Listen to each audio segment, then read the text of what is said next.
Fala, amiga concurseira, amigo concurseiro, tudo beleza? Professor Cleverton Cunha na área aqui, para que a gente possa corrigir algumas questões do Código de Defesa do Consumidor. Esse vídeo é especial para você que está se preparando para ser um empregado público do Banco do Estado do Pará, o Banpará, certo? Então a gente vai comentar aqui algumas questões para a gente justamente observar como é que essa parte da disciplina Atendimento e Ética é cobrado no nosso querido Código de Defesa do Consumidor, o CDC. Vamos lá então? Vamos comentar algumas questões? Olha só, a nossa primeira questão aqui, que inclusive é da nossa banca, né? Da CETAP, uma questão bem direta, bem no estilo da banca, que não tem muito mistério. Mas veja aqui, nos termos do CDC, é vedado ao fornecedor de produtos ou serviços, dentre outras práticas abusivas. Então aqui ele quer saber quais dessas que foram inseridas são consideradas de fato práticas abusivas, que são proibidas, né? Então ele diz aqui, olha, prevalecer-se da fraqueza ou da ignorância do consumidor, tendo em vista a sua idade, saúde, conhecimento ou condição social, para impingir-lhe seus produtos ou serviços. Isso aqui de fato é uma prática abusiva, se valer, por exemplo, da idade da pessoa já avançada, da dificuldade de compreensão da pessoa em função, às vezes, de um nível de escolaridade ou de informação, né? Para empurrar, falando popularmente, produtos ou serviços. Aquelas práticas, às vezes, do telemarketing que dizem para a pessoa que ela ganhou alguma coisa, no fim, existe um pagamento ali, existe uma cobrança, né? Então, sim, com certeza, isso é considerado uma prática abusiva. Basta a gente observar o que está lá, né, no inciso 4º do artigo 39, que é justamente o artigo que descreve as práticas abusivas. Está aqui, ó. Prevalecer-se da fraqueza ou ignorância do consumidor. Tá? Então, a gente tem aqui, sim, corretinho, esse item, o literal que está na lei. O item 2 diz, exigir do consumidor uma vantagem manifestamente excessiva. Também é uma prática abusiva, tá, gente? Está lá no inciso 5º, né? Ah, o que seria uma vantagem manifestamente excessiva? A gente entende como uma vantagem manifestamente excessiva aquilo que desequilibra a relação, né? Por exemplo, se a gente repassa para o consumidor a responsabilidade com a cobrança que é feita pelo estabelecimento, né? Então, o consumidor tem que pagar pelo papel que imprime o boleto, por exemplo, daquela dívida que ele vai ter que efetuar o pagamento. Isso aí é, né, uma vantagem manifestamente excessiva, tá? Então, o fornecedor tem que ter cuidado para não estar desequilibrando a relação e trazendo para o consumidor um ônus muito maior do que deveria trazer. Tá? Então, certinho aqui.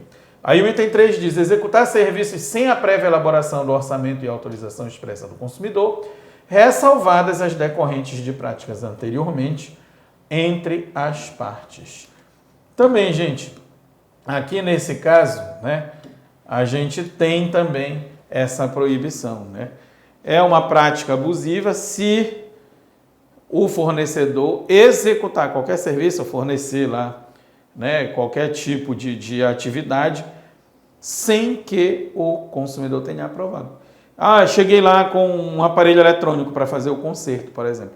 No que eu chego com esse aparelho, deixei para fazer a avaliação, o orçamento, quando eu volto ele está consertado, já com a fatura para eu pagar, né? Então, isto é considerado abusivo. A não ser, por isso que ele diz aqui, ressalvadas aquelas situações que são práticas anteriores entre as partes. Vamos imaginar, por exemplo, que é uma pessoa que conserta os computadores de uma empresa ou os ar-condicionados de uma empresa, né? Então já é comum ali entre o fornecedor e o consumidor que o fornecedor chegue, observe, resolva e já apresente sua fatura. Aí já é algo que veio construído anteriormente entre as partes, já é uma prática comum. Aí nesse caso não tem problema, mas se é a primeira relação que você tem com aquele fornecedor, isso é proibido fazer.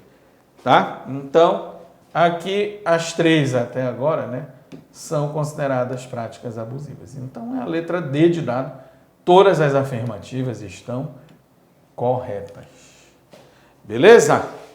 Vamos ver mais uma do setup? Olha, lembrando realmente que esta banca tem pouquíssimas questões acerca do CDC, mas são essas 2 que a gente já está apresentando aqui para vocês. Mas, de qualquer maneira, a gente trouxe questões na mesma linha, sempre muito diretas, né? Sempre muito letra da lei. Tá bom? Então, vamos lá para a nossa segunda questão. Acerca do Instituto da Responsabilidade Civil no âmbito das relações de consumo, assinale a alternativa correta. A gente está falando de responsabilidade civil aqui, gente, a gente está falando sobre pagamento de indenizações, né? Prejuízos que foram, surgiram, que foram estabelecidos na relação de consumo. Então a letra A diz assim: por se tratar de um modelo de responsabilidade que se pauta na teoria do risco objetivo, a culpa do consumidor ou de terceiro não exclui o dever de indenizar. Não é verdade, gente. A gente não tem essa não exceção, né? Ah, olha, a culpa do consumidor, do terceiro, não exclui o dever de indenizar. Quer dizer, então, que se a culpa é exclusiva do consumidor, por exemplo, o próprio consumidor fez uso indevido do produto, ainda assim o fornecedor é condenado a indenizar? Né? Vamos imaginar uma pessoa que sabe que não pode ingerir uma substância, vai lá e acaba engolindo a substância. E aquilo é tóxico, aquilo traz para ele um prejuízo. Foi ele deliberadamente que ingeriu, né, algum tipo de líquido, por exemplo, né, um líquido decorativo que estava em alguma peça ali, alguma coisa assim. Então, a gente sabe, nesse caso, que sendo a culpa exclusiva do consumidor, o fornecedor, ele não é obrigado a pagar a indenização, tá? Ou ainda quando é de terceiro, né?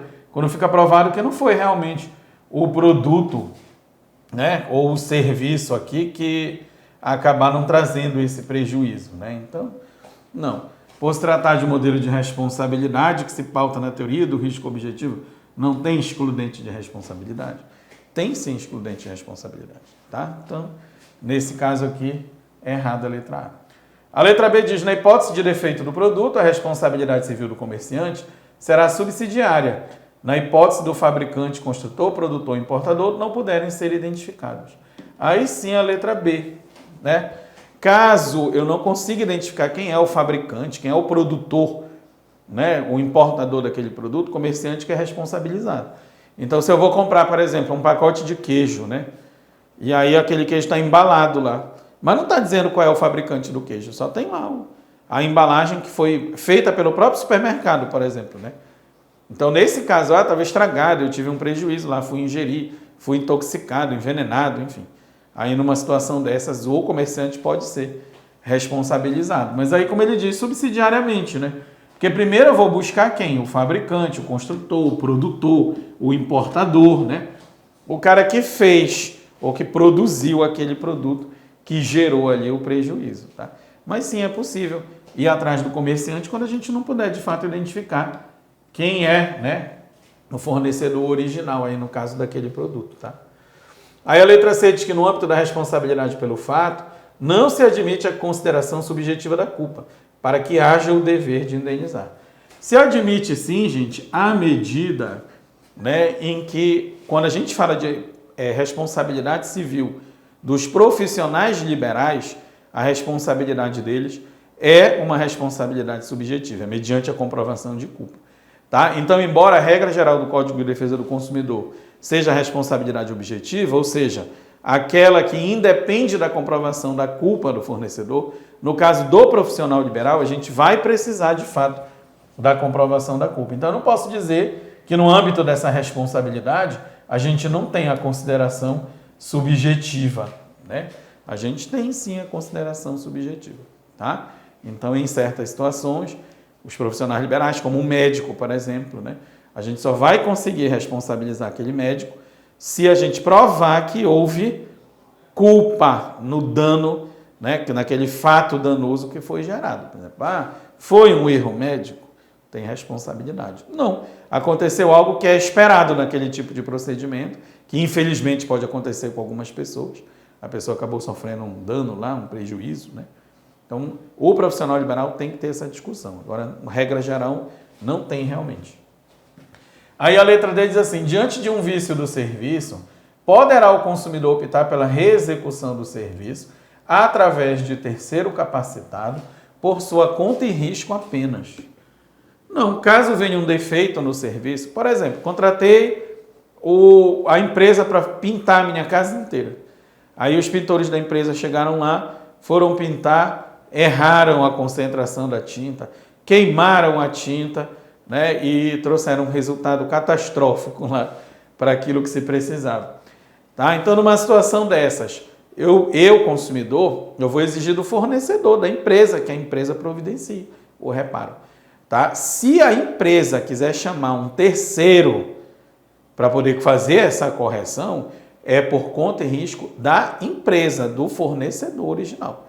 O consumidor não vai ser penalizado, né? Ele não vai ser onerado nesse conserto, nessa sanatória do vício, né? Que foi apresentado lá na prestação do serviço. Tá?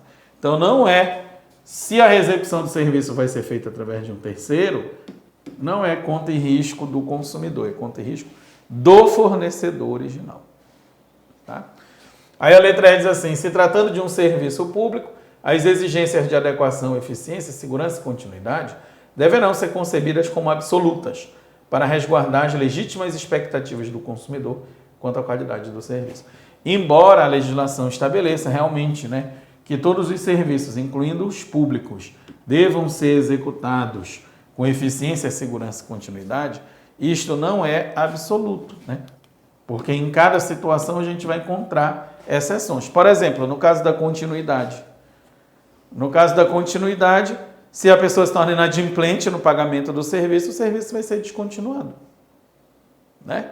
Então, a gente tem exceções. A gente não vê isso de maneira absoluta, tá? Não acontece de maneira absoluta. Certinho? Então, essas as questões aí que a gente trouxe da setup. Mas a gente tem outras também, né? Vamos observar essas outras questões. Olha lá a terceira, que diz assim. Em relação às cláusulas abusivas em um contrato de consumo, é correto afirmar que... Aí aqui ele não está falando de práticas abusivas, né? Ele está falando aqui de cláusulas abusivas. Aí aqui a gente já está dizendo aquilo que está escrito nos contratos que dizem respeito a uma relação consumerista. Ou seja, o que está escrito em contrato, o que é irregular. A letra A diz assim, seu reconhecimento implica na nulidade de todo o contrato. Não é verdade, gente. Se eu tenho uma cláusula abusiva e aquela cláusula não contamina o contrato como um todo, a gente pode só considerar nula aquela cláusula. Tá? Então, o reconhecimento de que a cláusula é abusiva não necessariamente implica a nulidade de todo o contrato. Pode acontecer, mas isso vai depender da extensão da cláusula, né? Por exemplo, tem uma cláusula lá que transfere custo de cobrança para o consumidor. É só considerar aquilo abusivo e não se aplicar.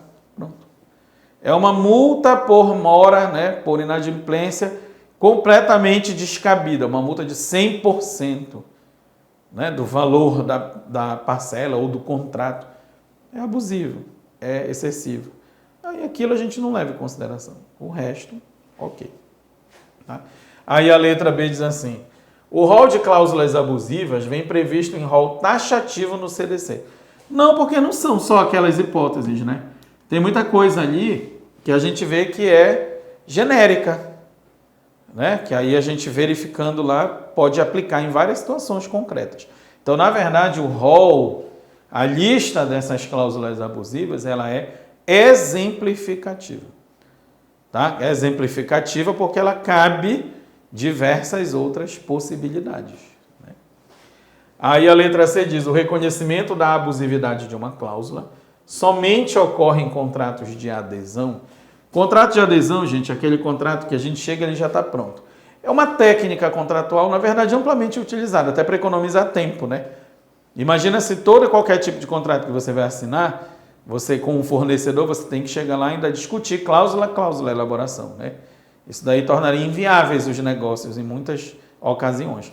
Então, neste caso aqui, nos contratos de adesão, a gente pode ter sim uma cláusula abusiva. Muito mais fácil, porque foi uma das partes que elaborou sozinho o contrato.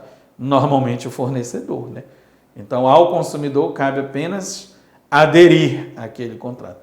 Agora sim, gente, esse contrato, às vezes, ele não é de adesão, ele foi discutido, mas isso não exclui a possibilidade de, mesmo eu tendo discutido originalmente, mais à frente aquilo demonstre ser algo excessivo, né? Então não se restringe ao contrato de adesão. Até mesmo contratos que foram elaborados com base nas discussões de todas as partes envolvidas, podem trazer essa característica também. Tá? Então o problema aí é o somente. Aí a letra D diz assim: é facultado a qualquer consumidor ou entidade que o represente requerer ao Ministério Público que ajuize a competente ação para ser declarada a nulidade de uma cláusula contratual que contraria o disposto no Código de Defesa do Consumidor. Perfeito. Vamos pensar, gente, que se trata, por exemplo, de uma cláusula uniforme em contratos de adesão que envolvam prestação de serviços de internet, por exemplo. As operadoras, em geral, sempre colocam esta cláusula aqui. E esta cláusula é abusiva. Então, de repente, o consumidor, ou uma entidade como um Instituto de Defesa do Consumidor, uma associação de defesa do consumidor, eles podem representar ao MP como se estivessem denunciando, porque sendo uma questão coletiva, o Ministério Público possa então agir e possa então solicitar ao judiciário que analise a questão e diga que aquele tipo de cláusula é abusiva. Tá? Então, às vezes, é uma questão que é prática, e sendo prática, aquela questão atingiu muitos consumidores, o judiciário decide, aquela cláusula é considerada abusiva e foi-se. Tá? A gente teve, por exemplo, muitos contratos de consumo que traziam como penalidade, contrato de consumo de operadora de telefonia e celular e internet. A penalidade é, se você cancelar no segundo mês, você vai ter que pagar tudo que você pagaria de assinatura até o fim do contrato. Não tem cabimento, Então, hoje, como é que a gente calcula? É pro rata a multa. Já usei 1 mês, 2 meses, então, impus a fidelidade, mas eu vou cobrar uma multa porque ele vai quebrar esse contrato antes do prazo previsto, mas aquilo é proporcional aos meses que eu já usei do contrato. Tá? Então, assim, isso foi briga, E aí, de repente, numa questão que é coletiva, o Ministério Público pode ingressar com uma ação e o Judiciário pode determinar que aquela específica cláusula, ela é uma cláusula abusiva. Tá? Então, certinho, letra D de dado. E a letra E diz: as cláusulas contratuais consideradas abusivas pelo CDC são nulas ou anuláveis, conforme o grau de prejuízo causado ao consumidor. A diferença da palavra aqui é que nula vai ter que sair, anulável eu posso anular ou não, e não é o caso. Cláusulas contratuais abusivas são nulas, elas precisam ser retiradas do âmbito daquele contrato. Ela não é anulável. Tá? Então aqui, olha, o fundamento da nossa questão é o artigo 51, o parágrafo 4º, que ele está dizendo exatamente que qualquer consumidor ou entidade que represente o consumidor pode procurar o MP para que o MP entre com ação, para que o judiciário, então, declare que aquele tipo de cláusula é uma cláusula abusiva. Porque a intenção é, sempre nessas relações, buscar o justo equilíbrio. Beleza? Certinho? Tudo tranquilo? Vamos na quarta, então? A quarta está falando sobre: é abusiva a publicidade? Tá? Então, quando a gente fala aqui de publicidade abusiva, do que é que a gente está falando exatamente? Vamos ver as alternativas aqui, A letra A diz assim: de qualquer modalidade de informação ou comunicação de caráter publicitário, inteira ou parcialmente falsa. Se ele está falando de informações publicitárias falsas, então isso não é publicidade abusiva, isso é a publicidade enganosa, Porque ela é capaz de induzir o consumidor a um erro sobre aquele produto, sobre a natureza, sobre as características, qualidade, quantidade, enfim, qualquer tipo de dado sobre aquele produto. É um remédio que promete que vai crescer o cabelo do calvo em 1 semana, em 15 dias. Já tomou o remédio, nada aconteceu. Então aquela publicidade é uma publicidade enganosa, ela não é uma publicidade abusiva. E lembrando que a publicidade enganosa, ela pode vir também de omissão, Omitir algum dado, omitir alguma informação sobre aquele produto ou aquele serviço. Certo? Aí a letra B diz assim: discriminatória de qualquer natureza, a que incite a violência, explore o medo ou a superstição, se aproveite da deficiência do julgamento ou experiência da criança e desrespeite valores ambientais. Isso é considerado uma publicidade abusiva. Tá? A publicidade abusiva é essa, discriminatória. Uma publicidade que tem mensagem de racismo, por exemplo, né? Que tem mensagens de xenofobia, certo? Trazendo discriminação. Que incita a violência, explora o medo ou a superstição. Né? Uma publicidade, como aconteceu um caso clássico, quando a gente estuda direito do consumidor, a gente estuda esse caso clássico, nos Estados Unidos, do lançamento de um livro, né, da Guerra dos Mundos, que as rádios inteiras do país começaram a ler o primeiro capítulo do livro como se fosse uma notícia de verdade. E aí isso causou um pânico generalizado lá nas pessoas que estavam ouvindo a rádio, porque acreditavam que alienígenas estavam invadindo o planeta. Então é o tipo de publicidade abusiva, que está explorando medo, explorando superstição, né?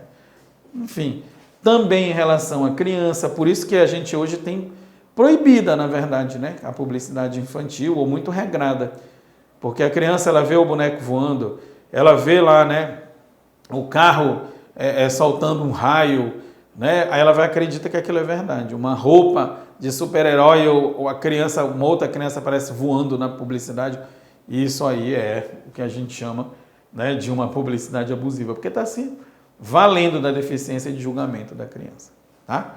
Então, sim, gente, a gente tem aqui a definição na letra B de bola, tá? Aí a letra C diz assim, que não seja capaz de induzir o consumidor a se comportar de forma prejudicial ou perigosa. Não, no caso ela é abusiva quando ela é capaz de induzir a pessoa a se comportar de forma prejudicial ou perigosa, né?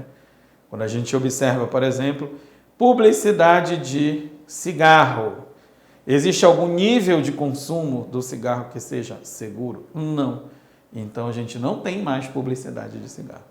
Por quê? Porque o intuito da publicidade é induzir a pessoa a agir de maneira prejudicial à saúde. Publicidade de bebida alcoólica tem, mas é muito regrada.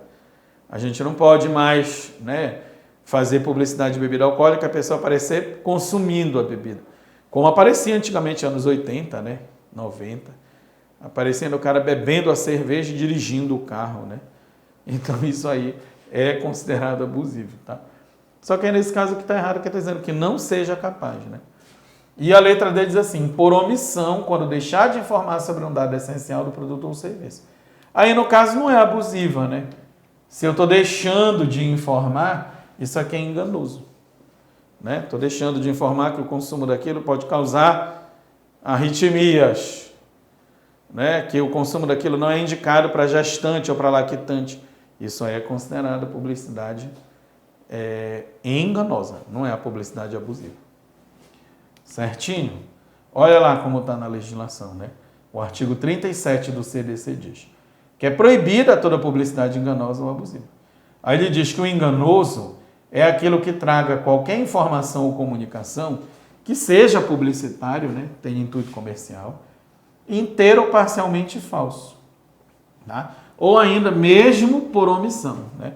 Que leve o consumidor a erro. Vou comprar isso aqui acreditando que vai renascer meu cabelo em 15 dias, né? Ou que eu vou emagrecer em um mês, e etc, etc. Então, diz também o CDC, inclusive, que os fornecedores têm a obrigação de manter todos os dados que comprovem a eficácia daquilo que eles vendem, né? Então, não tem essa eficácia, o consumidor está adquirindo, não funcionou. Então, numa situação dessas aqui, a gente tem a publicidade enganosa, né?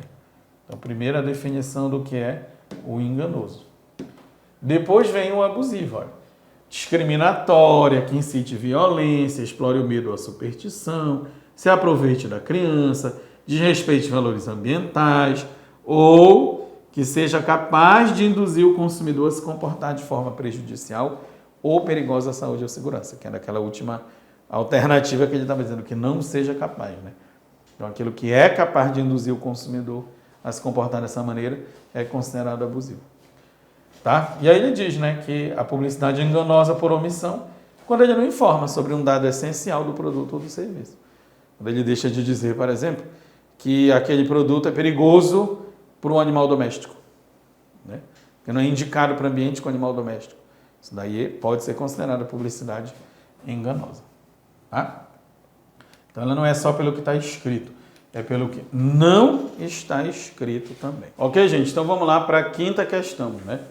A quinta diz assim: a pretensão à reparação pelos danos causados por responsabilidade do fato do produto ou do serviço prescreve, hein? Gente, uma coisa muito importante quando a gente está estudando CDC, porque algumas coisas são confusas à primeira vista, né? Quando a gente fala sobre responsabilidade do fato do produto ou do serviço, a gente está falando do direito de pedir indenização, né? A pretensão à reparação, o tempo que eu tenho para ingressar com a ação. Isso nada tem a ver com o defeito que o produto ou o serviço possam vir a apresentar, tá? Quando a gente fala sobre prazos para reclamar dos vícios, dos defeitos, a gente está falando sobre reclamação contra vício, não é a responsabilização por um fato, né? Uma coisa é consertar o produto, outra coisa é me pagar o prejuízo que aquele mau funcionamento do produto gerou, tá? Então vamos lá, a letra A diz assim: prescreve em 2 anos a partir do conhecimento do dano e da autoria? Não, o prazo não é de 2 anos, pessoal. Vamos logo tirar tudo que tem 2 anos aqui. Tá? O prazo é de 5 anos. A letra C diz 5 anos, iniciando-se a contagem do prazo a partir do conhecimento do dano e de sua autoria. Então, aqui é a letra C. Artigo 27. Tá? 5 anos, iniciando-se a contagem do prazo a partir do conhecimento do dano e de sua autoria. Ah, como assim a partir do conhecimento do dano? Gente, nem tudo é fácil da gente observar, né? Que foi causado, gerado por aquilo. Né? Já pensou se eu, por exemplo, estou ingerindo suplemento de vitamina e sem saber e sem ter nenhum tipo de alerta, aquilo está me causando um prejuízo à saúde. Não tem nenhuma contraindicação, está sendo vendido como produto natural e etc, etc. Né? Mas aí eu adoeço. E aí os efeitos do uso foram prolongando-se, foram assim, acumulando o consumo da substância até eu chegar naquele momento em que eu tive de fato o prejuízo. Né? Aí foi a partir do primeiro dia que eu comprei o suplemento, que eu vi que ele tinha um vício, um defeito, e que a partir dali eu já percebi o dano? Não. Então eu não posso simplesmente, né, contar a partir do momento que eu adquiri, que eu abri, que eu olhei o produto, ou que o serviço foi lá e foi executado. Eu tenho que tomar conhecimento do dano, ou seja, o que gerou este prejuízo, o que gerou este dano foi esse produto ou esse serviço. Né? E saber também quem é o autor. Porque esse é um produto que a gente não tem muito bem identificado, quem é o fornecedor. Né? É um produto importado, né? Mas aí até a gente descobrir quem é o importador, etc. A gente conseguiu descobrir? Então começa a contar o prazo para ingressar com a ação ali. Tá? Então, letra C. Por que está errada a letra D? Porque embora ele fale 5 anos, a gente diz que começa a contar o prazo da data da ocorrência do dano. Não é bem da ocorrência do dano, né? Como eu te disse, aquele suplemento que eu estou tomando pode estar me fazendo mal desde o primeiro momento que eu tomei. Mas eu não estou sabendo que o dano já está sendo gerado a partir dali. Só vou sentir aquilo ali com 3 meses de uso, por exemplo. Então é a partir do conhecimento do dano que começa a contar o prazo. Né? Além do conhecimento do dano, de quem é o autor do dano. Quem é de fato o fornecedor. Beleza? Tranquilo? E vamos estudar, vamos aprofundar para passar no Bampará, pessoal. Olha só, aqui na loja a gente está com um curso online completo, tá? E atualizado pelo novo edital. Ele vai ser atualizado quando o edital sai. São 180 dias de acesso é imediato. Você fez sua inscrição, fez o pagamento direitinho, já está liberado para você começar a estudar. Então é o curso para o técnico bancário, para o nível médio, tá? E é um curso todo com videoaulas. Então, por exemplo, CDC. A gente tem um CDC lá todo gravado, completinho para você. Ou completaço, né? Para você. Certo? Então tá lá tudo gravado, as videoaulas. Fora isso, né, a gente tem os exercícios também, a gente tem simulados, tem a revisão final nesse estilo que eu estou fazendo aqui com vocês. Né? Então, tipo, uma semana e meia, mais ou menos antes da prova, começa a liberar as disciplinas, né, com os assuntos ali que são apresentados. Tá? E ainda inclui um pacote de 500 questões, resolução de 500 questões. Beleza? Então vem te preparar, sai na frente, corre e bora buscar essa vaga lá do Banpará. Certinho? Então vamos lá, gente. www.lojadoconcurseiro.com.br, vai lá, investimento R$380, vai lá e garante, porque esse investimento ele vai te trazer muito mais retorno do que esses R$380, certo? E olha, gente, tem também um outro projeto, tá, que a loja lançou, que chama o projeto Banpará Total. Então, no Banpará Total, a gente tem muito mais conteúdo, muito mais vantagens para quem quer mergulhar na preparação para o Banpará, tá? Olha, vai entrar a turma de teoria e exercícios, são 60 encontros, tá? Então, são 60 encontros que a gente vai ter aulas online, tá? Vai entrar também mini curso de matemática, 6 encontros ao vivo, né? A revisão intermediária, que não é aquela final antes da prova. A revisão de véspera, né, que ocorre ao vivo também. Tem o curso online, que é aquele que eu falei ainda há pouco, de teoria e de exercícios. São 400 videoaulas nesse curso, né? Aí tem também o curso das 500 questões. Tem simulado por disciplina. Tem os 3 simulados, simulando a prova, né, que é o simulado completo. E tem aquela semana da revisão final que eu te falei ainda agora. Então aqui neste projeto, né, é o Banpará Total. Isso aqui é para você ingressar de cabeça e buscar essa vaga. Então entra lá no site, no www.lojadoconcurseiro.com.br e adquire aí o teu Banpará Total, certo? Vamos lá então, vamos buscar essa vaga. Certinho? Então vamos continuar aqui a nossa correção, né? A 6ª questão diz assim: o consumidor pode desistir do contrato de fornecimento de produtos e serviços ocorrido fora do estabelecimento comercial no prazo de... Isso aqui é uma coisa que gera muita dificuldade ou engano de compreensão, né? Então, o que acontece aqui? O consumidor, ele tem o direito de desistência, certo? Porém, esse direito deve ser exercido quando o produto ou o serviço foram contratados, né, foram adquiridos fora do estabelecimento comercial. Tá? Então, fora do estabelecimento comercial. A época que o CDC foi lançado, esse fora do estabelecimento era num catálogo, que ainda existe até hoje, né? Compra por catálogo. Tá? Era a pessoa que era vendedora de porta em porta, né? Aquele cara que era de porta em porta, que ia lá, oferecia, etc. Certo? Então, o reembolso postal, né? Era nesse sentido aqui. Porque a pessoa tem o direito de arrependimento. Às vezes compra no impulso, certo? Depois se arrepende. Tem gente que tem dificuldade, né? Bate na porta de dizer não. Aí o vendedor ia lá e passava aquela lábia e a pessoa ia acabava cedendo. Então, por isso que o CDC na época foi estabelecido. Aí, claro que isso tomou outro formato, porque hoje em dia o que mais a gente tem é compra online, né? Então, isso vale para compra online? Sim. Tem algumas exceções, tá, gente? Mas aí já são desdobramentos mais modernos lá do CDC, né? Com algumas exceções, a gente, em geral, tem essa regra aplicada de direito de desistência. Então, pedir no catálogo, né? Aí o produto era de um jeito, quando chegou era outro, inclusive. Né? De um outro jeito, não, vou devolver. Certo? A partir do momento que eu recebi, eu vou devolver. Né? Aí fiz lá uma compra no site, me arrependi, enfim. Dá pra gente fazer. Agora ele quer saber quanto tempo eu tenho para fazer isso. Eu tenho 7 dias. Letra C. É o artigo 49. Tá? Então ele diz aqui, né? Especialmente por telefone ou a domicílio. É aquela situação que eu te falei lá, né? Do cara que batia de porta em porta, né? Que levava o catálogo. Ou bom e velho telemarketing também, né? Então, que já existia desde aquela época e continua existindo hoje com mais força.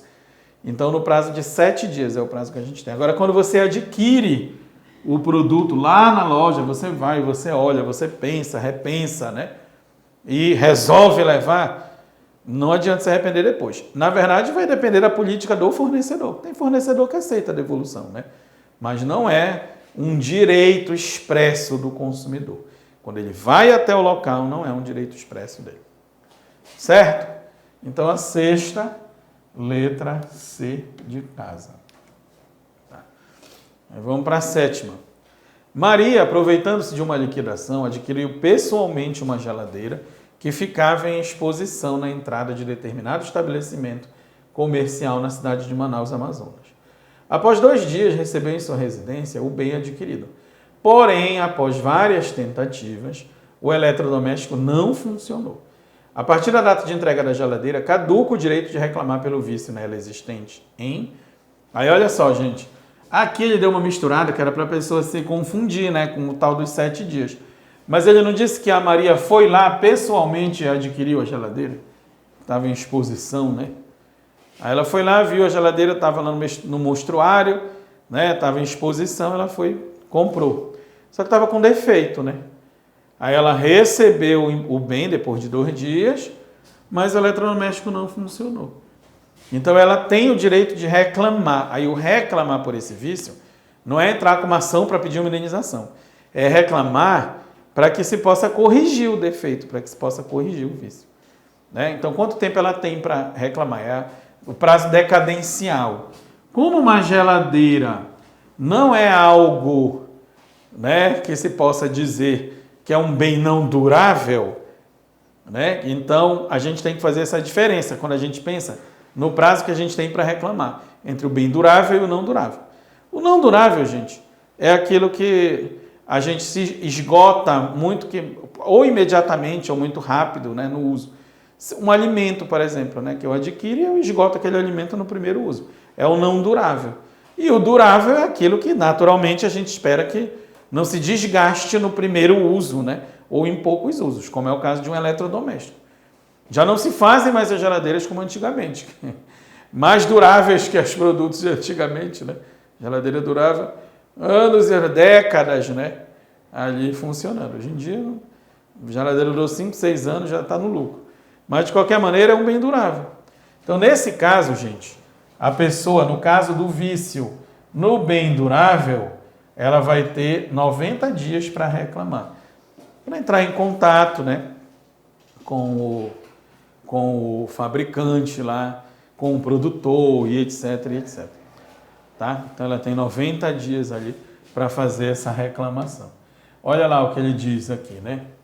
O direito de reclamar pelos vícios aparentes ou de fácil constatação, porque tem esse detalhe também que é importante, tá, gente? O vício é aparente, né? O de fácil constatação. Tipo, eu liguei, a geladeira não funcionou. O vício pode não estar aparente, porque eu estou olhando, aparentemente está perfeito. Mas é de fácil constatação, porque não funciona, né? Então, por isso aqui nesse caso que é 90 dias, sendo a geladeira lá um produto durável. Caso fosse algo não durável, um alimento que eu comprei, por exemplo, estava estragado, né? Aí eu tenho esse direito de reclamar em 30 dias, quando o produto é não durável. Certo? Porque existem sim produtos que são vícios que são ocultos, né? É uma peça de dentro de um eletrodoméstico que veio com um defeito. Só que ela não apareceu agora, né? Esse defeito apareceu. Uma vez eu comprei uma televisão, gente, e depois de 15 dias da compra, ela começou a apresentar um defeito. Ligava e desligava sozinha, ligava e desligava sozinha. Né? Aí, depois eu fui pesquisar na internet, vi que isso era um defeito de fabricação, que a marca já tinha sido acionada por várias pessoas e tudo mais.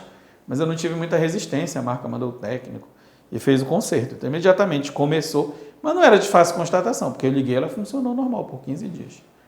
Né? Então, a partir dali começa, viu o vício hoje, começou a ligar e desligar, então é fácil constatação. Aí começa a correr o meu prazo de 90 dias. Tá? Então, aqui seriam 90 dias a alternativa correta.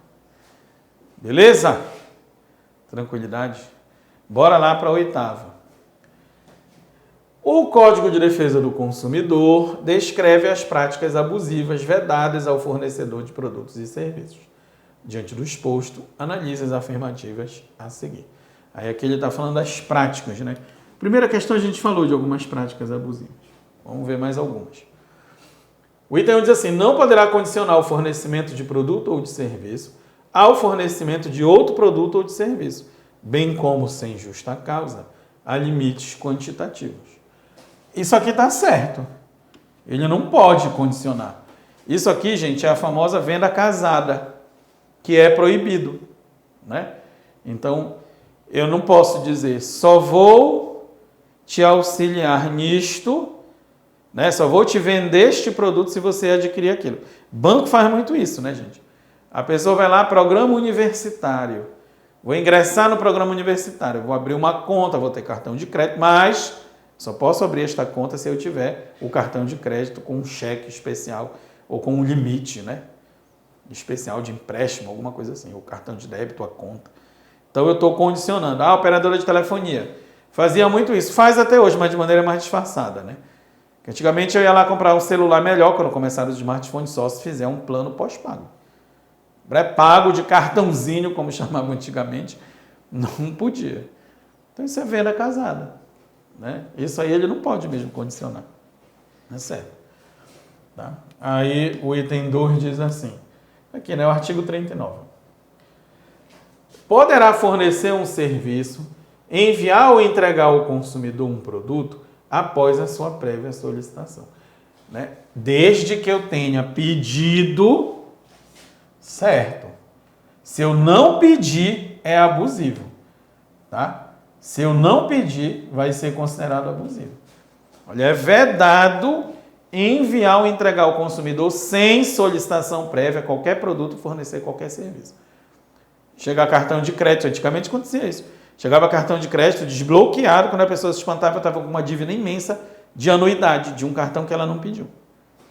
Ela não solicitou. Na verdade, o correto é nem enviar esse cartão, né? A verdade é essa, tá? Não pode mandar para a pessoa nada que ela não tenha solicitado. E se mandar, é considerado amostra grátis. Então, vou usar o cartão, vou desbloquear o cartão, vou usar e vou dizer como eu não pedi a amostra grátis. Aí é má fé, né? Mas se chega um perfume... Porque, gente, prática abusiva no mercado que não falta, né? Exemplos. Tá? A gente tinha uma prática até um certo tempo, não sei se ainda ocorre, de mandar para a pessoa revista. Aí depois dizia assim, olha, se você não quiser mais receber essa revista, você tem que cancelar a assinatura. Isso não existe, eu não pedi a assinatura. Aí quando a pessoa ia tentar cancelar, era uma dificuldade, não conseguia. Aí quando eu via, já estava pagando lá, tinha um boleto no nome para pagar lá aquela assinatura que ela não fez. Então, mandaram 3 revistas para mim, isso é amostra grátis. Inclusive, o código diz isso. É amostra grátis. Né? Aí, então, tá certo aqui, que ele pode, mas aqui nesse caso ele diz que teve a prévia solicitação da pessoa. Né? Aí o item 3 diz, poderá executar serviços sem a prévia elaboração do orçamento e autorização expressa do consumidor? Não. Aí não pode. A gente até viu lá na outra questão isso já, né? É vedado, obviamente, a gente trazer esse... É proibido a gente mandar fazer, ou fazer algum serviço sem que eu tenha recebido o orçamento, sem o fornecedor ter sido autorizado, né? Como exemplo que eu dei. Deixei lá a televisão para consertar, quando voltei já estava consertada e a fatura. Isso é proibido. E pode elevar sem justa causa o preço de um produto ou de um serviço? Não, não pode, né? Por exemplo, olha... Estamos na pandemia, o litro do álcool lá, o fresquinho do álcool, que custava, sei lá, R$8, agora é R$90, R$120.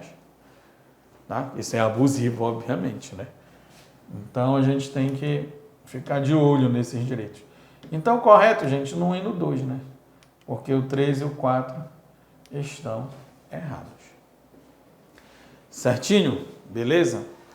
E vamos para a 9ª aqui, que diz assim. De acordo com o CDC, são direitos do consumidor. A letra A diz, a proteção à vida, saúde e segurança contra riscos provocados por práticas no fornecimento de produtos e serviços considerados perigosos ou nocivos. É um direito básico do consumidor? Sim. É o artigo 6º, está aqui. Proteger a vida, a saúde e a segurança desse consumidor, obviamente, né? O item 2 diz, a educação e divulgação sobre o consumo adequado dos produtos e serviços, assegurada a liberdade de escolha e a igualdade nas contratações. Sim, também tem que se ter educação no consumo, né? Educação e divulgação sobre o consumo adequado, das informações sobre o uso daquilo. Olha, por isso que a gente tem hoje em dia alto em gorduras trans, alto em açúcares adicionados, né? Porque a gente tem que estar trazendo essa transparência, tem que ir educando, né, também para que o consumidor ele possa ter a clareza do que ele está comprando. Por isso que ele diz, para ser assegurada a liberdade de escolha, né? Saber se eu quero adquirir aquele produto. Aí o 3 diz, a informação adequada e clara sobre os diferentes produtos e serviços, com a especificação correta de quantidade, característica, composição, qualidade e preço, bem como sobre os riscos que apresenta. Claro, tem a ver com o que eu estava dizendo ainda há pouco também, né? Por isso que tem que ter as embalagens com todas as informações nutricionais, por exemplo, dos produtos alimentícios. Aí a 4 diz a proteção contra a publicidade enganosa e abusiva, métodos comerciais coercitivos ou desleais, bem como contra práticas e cláusulas abusivas ou impostas no fornecimento de produtos e serviços. Também certo o 4. É o inciso 4 lá, né? Essa proteção, certo? Aqui, tudo corretinho, né? Letra C de casa. E a 10ª que diz assim, certa instituição financeira convidou seus correntistas para cursos de atualização em finanças e proteção à natureza, e foi questionado por alguns clientes sobre essa medida. A instituição respondeu que cumpriu os comandos legais pertinentes. Nos termos da Lei 8078, a Política Nacional das Relações de Consumo tem por objetivos o atendimento das necessidades dos consumidores, o respeito à sua dignidade, saúde e segurança, a proteção de seus interesses econômicos, a melhoria de sua qualidade de vida, bem como a transparência e a harmonia das relações de consumo, atendidos alguns princípios. Aí ele quer saber, dentre os princípios a serem atendidos, está a letra A diz assim, conscientização do papel financeiro das organizações para preservar a lucratividade almejada. Aí não seria um princípio para proteger o consumidor, né?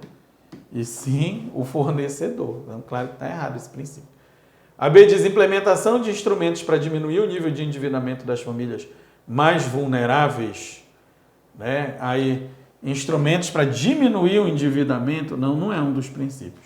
A gente tem a proteção contra o superendividamento como um princípio. Tá? Mas não são esses termos que estão lá. A C diz verificação de medidas protetivas ao crédito para aquisição de bens duráveis da linha doméstica. Isso não está lá como um princípio do consumo. E garantir que a pessoa possa sempre comprar geladeira, fogão, não tem isso lá. Aí a D diz o fomento de ações direcionadas à educação financeira e ambiental dos consumidores. Perfeito, aí sim, na letra D de dado, né? Se a gente olhar, está lá no artigo 4º, que fala desses princípios, lá o inciso 9º. Fomentar as ações direcionadas à educação financeira e ambiental dos consumidores. Aí depois a letra E diz o incentivo à poupança da população para melhorar a aposentadoria. Não é um dos princípios esse aqui. Então é a letra D de dado aqui do CDC. Beleza? Tranquilo? Então a gente pegou essa amostra e agora a gente espera nos nossos cursos completos ou no projeto Bampará Total, certinho? Vem com a gente na loja do concurseiro, rumo ao Bampará, vamos buscar essa vaga. Bons estudos, um grande abraço e até a próxima.